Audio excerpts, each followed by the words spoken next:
आगामी 16 से या 17 से, त्यागी जी 16 से 17 से अधिक मास का प्रारंभ हो रहा है और हम उसके कुछ रूपरेखा कल आपको कथा में बताएंगे। एक अलग परिपाटी भी है अधिक मास में कि साल भर के जितने उत्सव होते हैं, होली से लेकर के दीपावली तक, वो सारे उत्सव एक महीने में मनाए जाते हैं।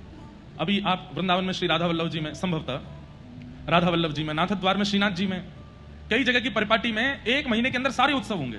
होली होगी, दिवाली होगी, रक्षाबंधन होगी, जन्माष्टमी होगी, रामनवमी होगी, राधाष्टमी होगी, जानकी नवमी होगी, मतलब एक महीना उत्सव ही उत्सव चलेंगे सारे मंदिरों में, अधिकतर कई मंदिरों में, कईयों में नहीं भी है। हमारा भी मन तो है कि गिरधर लाल जी के साल भर के उत्सव महीना भर चलें, पर हम हैं नहीं, तो इसलिए घर पर चलेंगे, हम तो कथाओं में रहेंगे। लेकिन उस बीच एक कथा करने के लिए हम वृंदावन आ रहे हैं। जैसे 21 से 27 मई अधिक मास की पहली कथा है कहाँ? मुक्तिनाथ नेपाल में। मुक्तिनाथ इतना अद्भुत स्थान है और अभी तक लोग बाग वहां ज्यादा पहुंचे नहीं हैं। हमें भी ज्यादा नहीं पता है वहां के बारे में, बस कुछ ग्रंथों में उसके बारे में पढ़ा है, वो कथा वहीं सुनाएंगे। वहां दामोदर कुंड है। मुक्तिनाथ से थोड़ा चढ़ाई करके और ऊपर पैदल जाना पड़ता है, वहां दामोदर कुंड है। दामोदर कुंड में व्यक्ति तुलसी जी हाथ में लेकर के जैसे ही पधराएगा तो उसके मन के शालिग्राम जी अपने आप आकर के तुलसी से स्पर्श हो जाते हैं। और ऐसे शालिग्राम जी को सेवा में लाने की पुरानी परिपाटी रही है। आप तुलसी दल पधराइए और नीचे से अपने आप शालिग्राम आएंगे और तुलसी जी से आकर के स्पर्श हो जाएंगे। वही आपके तुलसी शालिग्राम है, वही आपके शालिग्राम जी हैं। अभी तो हम शालिग्राम जी दुकानों से खरीदते हैं, अब वो किसके हैं कैसे हैं कोई पता नहीं, लेकिन ऐसा वहां मैंने सुना है कि अपने आप शालिग्राम जी आते हैं और फिर आपके मन के भाव के अनुसार शालिग्राम जी आएंगे और उनकी सेवा आप घर जाके करो। पर सरकार ने अब वहां कुछ, नेपाल सरकार ने नियम भी बना दिए हैं, क्योंकि हिरण्य गर्भ है शालिग्राम, अंदर सोना होता है शालिग्राम जी के, तो कई लोभी लोग शालिग्राम जी को उस भाव से ले जाते हैं और फिर भेदन करके स्वर्ण निकाल लेते हैं, ऐसा सुना है। तो इसलिए कुछ नियमों के तहत अब दामोदर कुंड के पास नहीं जाने देते। पर दामोदर कुंड से गंडकी नदी बहती है और उस गंडकी नदी में आप किसी भी किनारे चले जाओ, थोड़ा ढूंढेंगे तो आपको शालिग्राम जी मिल ही जाएंगे। तो शालिग्राम भगवान परिपूर्ण नारायण है।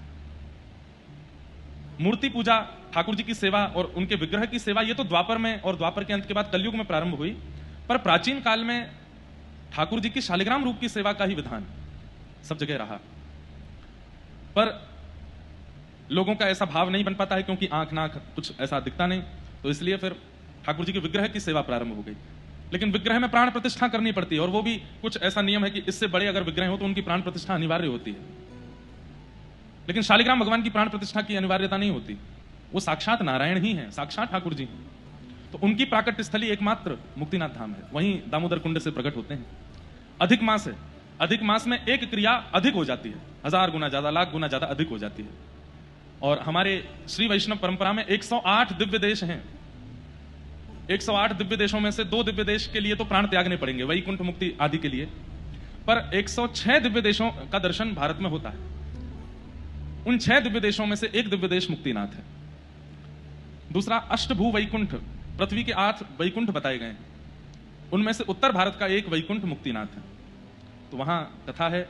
यहां से वैसे हमको पहले लंदन जाना था, यहाँ 12 को कथा करने के, पूरी 13 से लंदन में कथा थी, लेकिन जिनके यहाँ कथा होनी थी उनके यहाँ कुछ अशुभ समाचार हुआ, इसलिए अब वहां नहीं जा रहे हैं। तो बीच का समय कुछ संतों के दर्शन के लिए है और फिर सीधे 21 तारीख से मुक्तिनाथ में कथा है। वहां इंटरनेट है कि नहीं पता नहीं, पहाड़ी है, बद्रीनाथ से 2000 फीट ऊंचाई पर है और केदारनाथ से लगभग 1000 फीट ऊंचाई पर है, थोड़ी ऊंचाई ज्यादा है। पर हमारे कुछ प्रेमी भक्तजन होके आए हैं, वो लोग बोले महाराज जी ऐसी कोई दिक्कत नहीं, तो मुंबई के ही हैं, वो होके आए, उन्होंने बताया कि सब ठीक है, ऐसी कोई दिक्कत नहीं है, लेकिन 7 दिन रहना है।